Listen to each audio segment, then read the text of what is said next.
نحمده ونصلي على رسوله الكريم اما بعد فاعوذ بالله من الشيطان الرجيم بسم الله الرحمن الرحيم رب اشرح لي صدري ويسر لي امري واحلل عقدة من لساني يفقهوا قولي. ہماری گفتگو کا موضوع ہے قیامت کی نشانیاں. بحیثیت مسلمان ہم سب کا ایمان ہے کہ یہ دنیا ہمیشہ باقی نہیں رہے گی، ایک دن سب کچھ ختم ہو جائے گا، اور ایسا ہونا بھی چاہیے، اس لیے کہ ہر آغاز کا ایک انجام ہوتا ہے، ہر ابتدا کی ایک انتہا ہوتی ہے. جس چیز پر زندگی آتی ہے اس پر موت کا آنا بھی لازم ہے.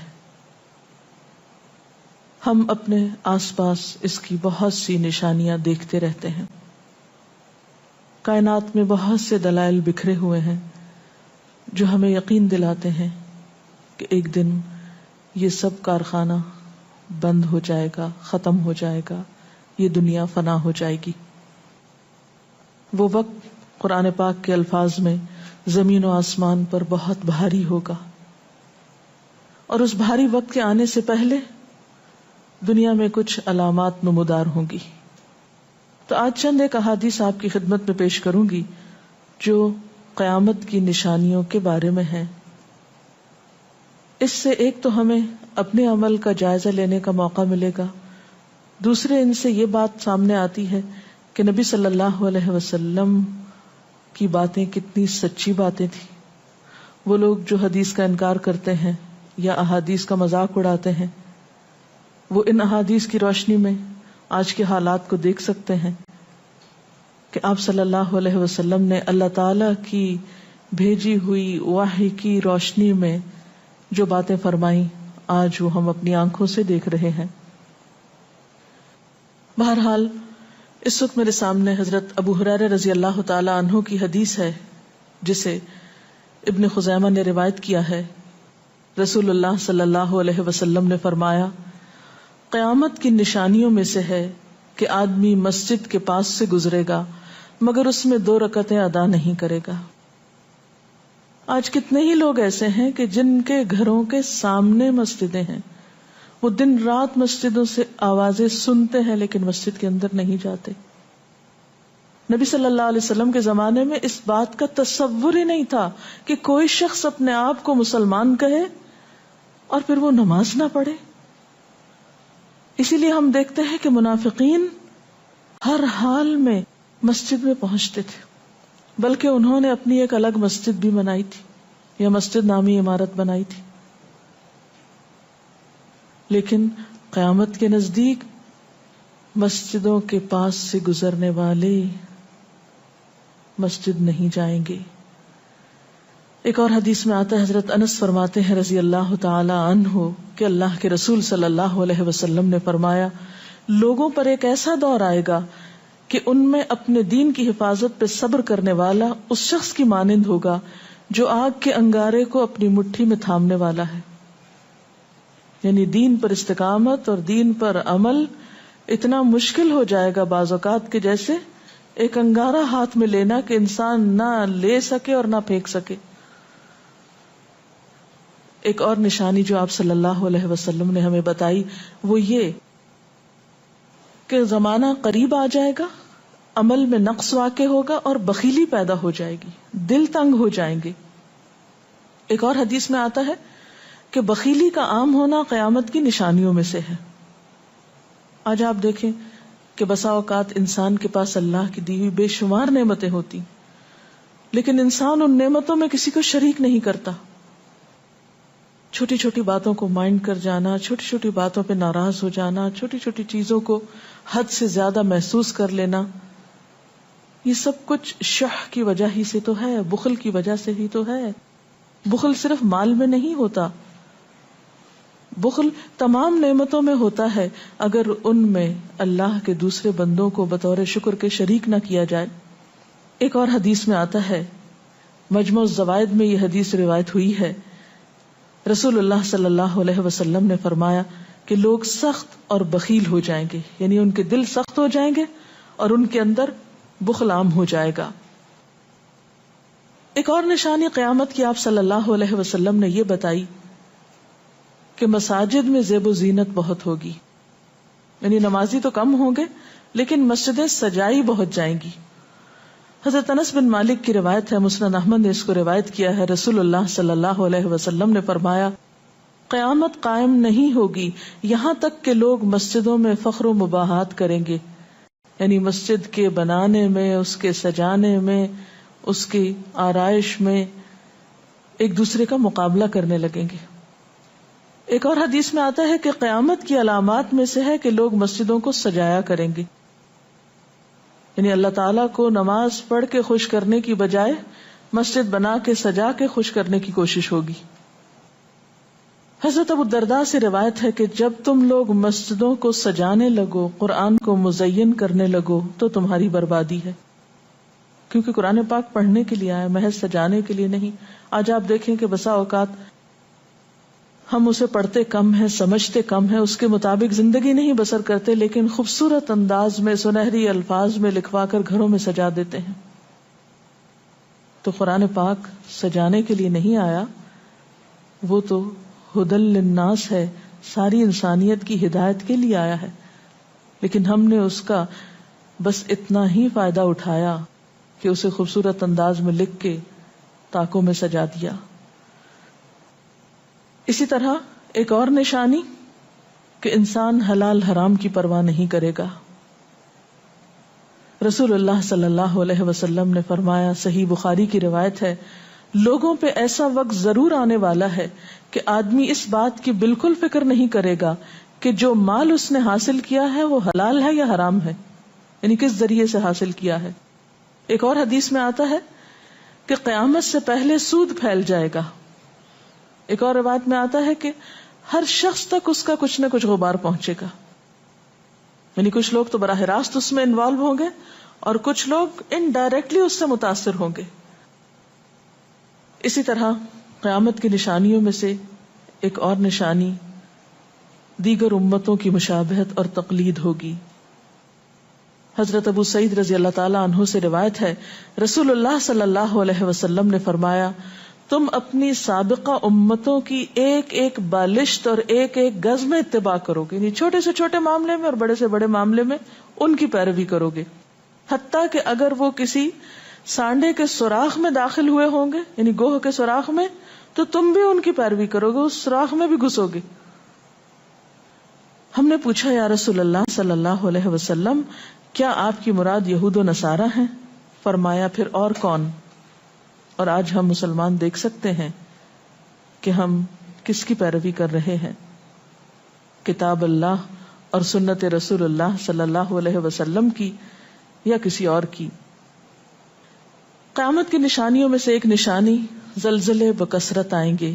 حضرت ام سلمہ سے روایت ہے، مسند احمد میں یہ روایت آتی ہے، رسول اللہ صلی اللہ علیہ وسلم نے فرمایا، قیامت سے پہلے موت کی سخت وبا پھیلے گی، پھر زلزلوں والے سال آئیں گے.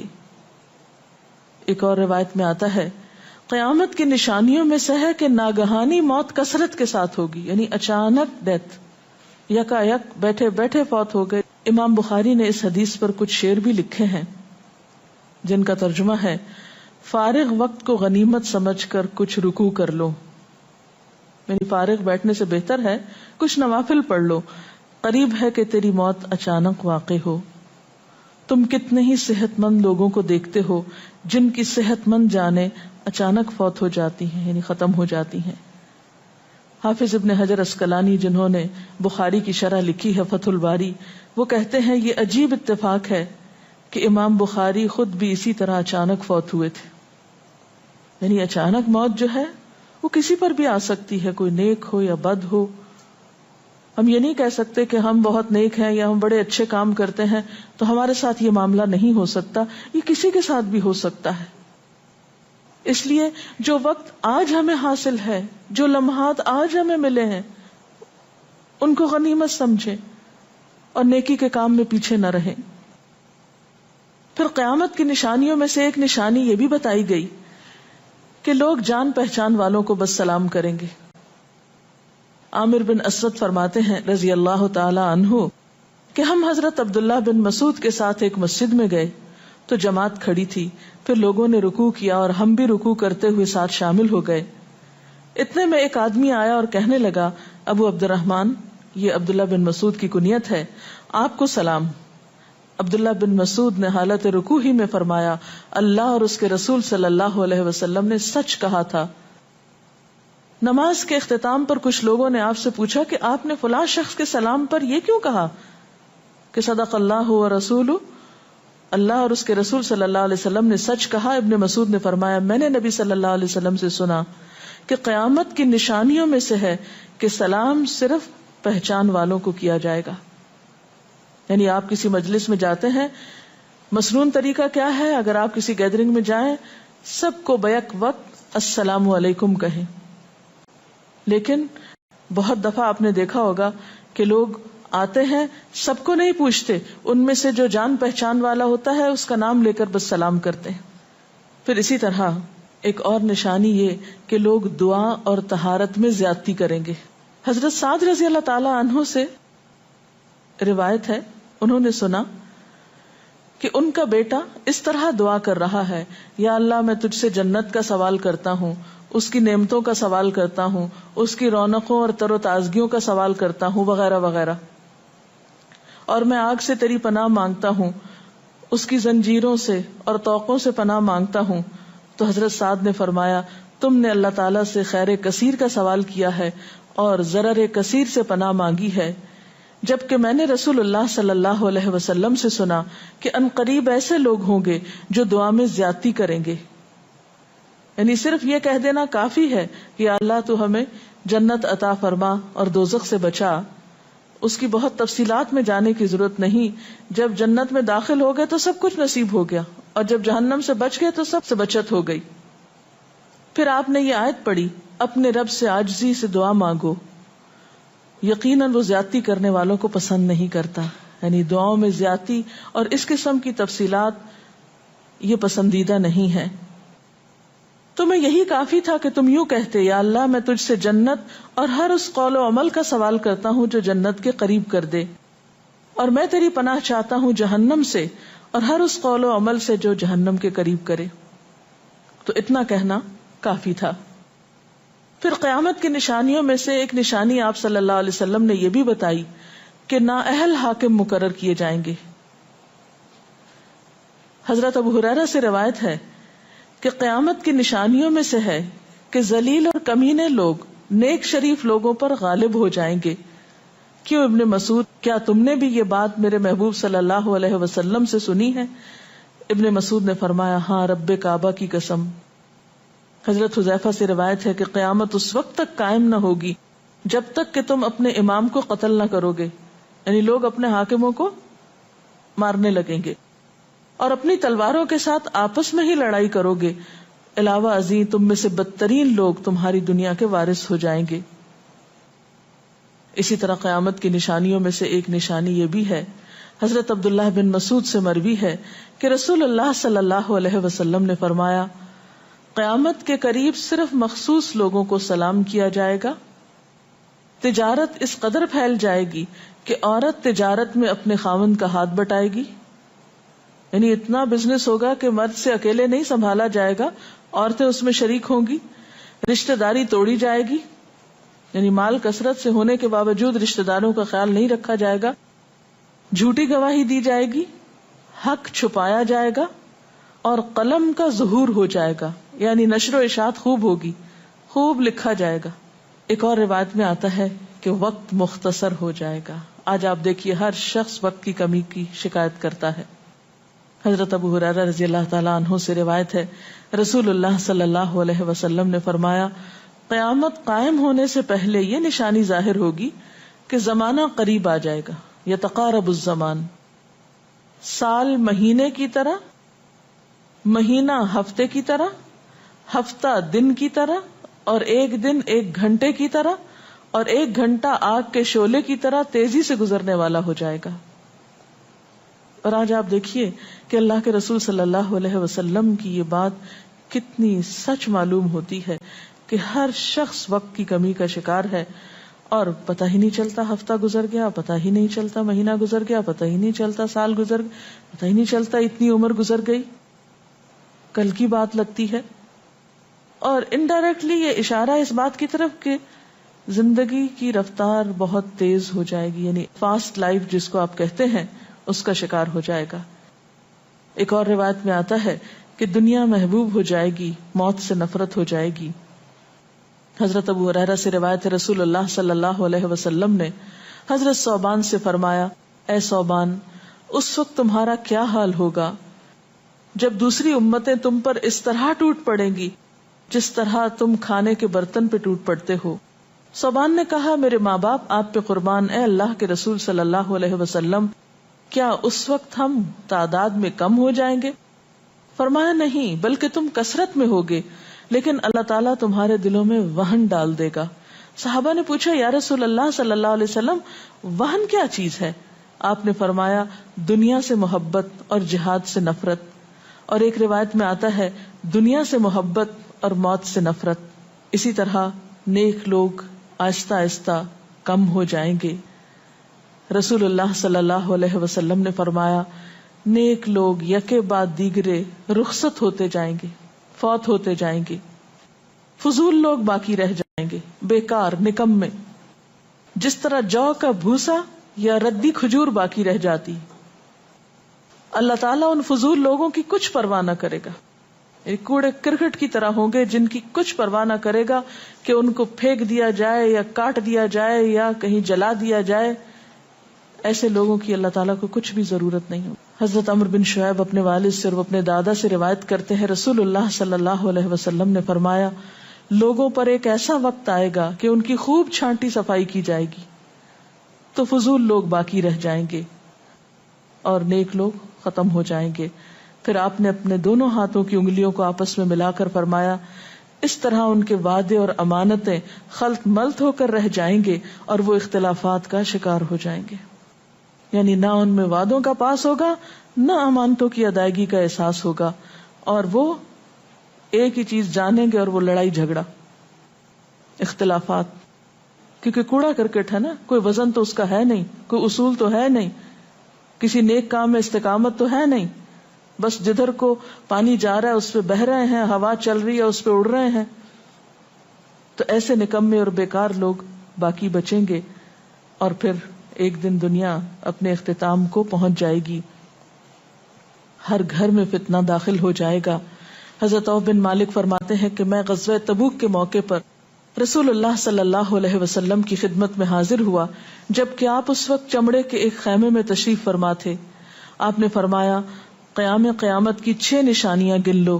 پھر ایک ایسا عام اور تباہ کن فتنہ ہوگا کہ عرب کا کوئی گھر بھی اس کی لپیٹ میں آنے سے محفوظ نہ رہ سکے گا. تو اللہ تعالیٰ سے دعا ہے کہ وہ ہمارے ایمان اور عمل کی حفاظت فرمائے اور ہمیں نیکی کی توفیق عطا فرمائے، اپنی ذمہ داریوں کو صحیح معنوں میں پورا کرنے کی توفیق عطا فرمائے. اگر آپ کے ذہن میں کوئی سوال ہو تو آپ کر سکتے ہیں. جو لوگ قیامت کی ان علامات کا مذاق اڑاتے ہیں اور کہتے ہیں کہ یہ حالات تو بہت عرصے سے ہیں، قیامت آنی ہوتی تو آ چکی ہوتی، تو ہم کیا کر سکتے ہیں، انہیں کیسے سمجھا سکتے ہیں؟ دیکھیے کہ جو لوگ مذاق اڑانے پر تل جاتے ہیں ان کا کوئی علاج نہیں. نبی صلی اللہ علیہ وسلم کے زمانے میں بھی ایسے لوگ موجود تھے جو دین کے شاعر کا مذاق اڑاتے تھے. قرآن نے ایسے لوگوں کو منافق بتایا ہے. اور بات یہ ہے کہ جب قیامت آئے گی تو پھر کسی سے پوچھ کر نہیں آئے گی، اس کا وقت تو اللہ تعالیٰ کو معلوم ہے، اور جب آ جائے گی تو کوئی اس سے فرار حاصل نہیں کر سکے گا. آج ہمیں اللہ تعالیٰ نے اختیار دیا ہے، چاہیں تو کسی چیز کو مانیں اور چاہیں تو انکار کر دیں، لیکن جب اصل حقیقت سامنے آئے گی تو پھر ہم انکار نہ کر سکیں گے. آپ نے بتایا کہ قیامت کی نشانیوں میں ہے کہ طہارت میں بھی زیادتی کی جائے گی، تو اس سے کیا مراد ہے؟ اس کا معنی یہ ہے کہ لوگ طہارت حاصل کرتے وقت وسائل یا ریسورسز کو بہت ضائع کریں گے. مثلاً یہ کہ وضو کرتے وقت بہت زیادہ پانی لنڈھانا، بہت صابن گرانا، اسی طرح نہاتے وقت بہت پانی ضائع کرنا. نبی صلی اللہ علیہ وسلم کے زمانے میں پانی کی قلت بھی ہوتی تھی، لیکن اس کے باوجود آپ صلی اللہ علیہ وسلم کی تعلیمات میں ہے یہ بات کہ ایک شخص کو آپ نے فرمایا تھا کہ خواہ تم دریا کے کنارے بیٹھے ہو پھر بھی وضو کے لیے اتنا ہی پانی لو جتنا تمہاری ضرورت ہے، یعنی بہت زیادہ پانی ضائع نہ کرو. آج ہم دیکھتے ہیں کہ بہت سے وسائل کے ذریعے پانی کا حصول بعض علاقوں میں بہت آسان ہو گیا ہے اور لوگ بہت ناقدری کے ساتھ پانی ضائع کرتے ہیں. مثلا بعض دفعہ دیکھا گیا ہے کہ برش کرنے کے وقفے میں ٹیپ کھول دی جاتی ہے، بعض اوقات 5 منٹ تک ٹیپ میں سے پانی بہتا رہتا ہے اور آرام آرام سے لوگ اپنی طہارت اور صفائی کا اہتمام کرتے رہتے ہیں. تو کسی بھی طرح کے وسائل کو ضائع کرنا جو ہے وہ اسلامی تعلیمات کے خلاف ہے، خواہ وہ دین کے کسی کام کے کرنے میں ہی کیوں نہ استعمال کیے جائیں، وضو جیسی چیز میں ہی کیوں نہ استعمال کیے جا رہے ہوں. تو طہارت میں مبالغہ آرائی کا مطلب یہی ہے، وسائل کا ضیاع. دعا میں زیادتی کا مقصد کیا لمبی دعاؤں کا بھی مراد یہ ہوگا؟ اصل میں دعا تو حسب ضرورت کی جا سکتی ہے، حسب موقع. کبھی آپ کے پاس وقت زیادہ ہوتا ہے تو آپ دیر تک بھی دعا کر سکتے ہیں، مخصوص اوقات میں، مخصوص قبولیت کی جگہوں پر. لیکن سنت کے طریقے سے ہٹ کر مبالغہ آرائی کے انداز میں دعا کرنا اور پھر ردیف قافیے ملا کر دعا کرنا یا شعر و شاعری کے انداز میں دعا کرنا، ان چیزوں سے منع کیا گیا. وآخر دعوانا ان الحمد للہ رب العالمین. سبحانک اللہم وبحمدک نشہد ان لا الہ الا انت نستغفرک ونتوب الیک. والسلام علیکم ورحمۃ اللہ وبرکاتہ.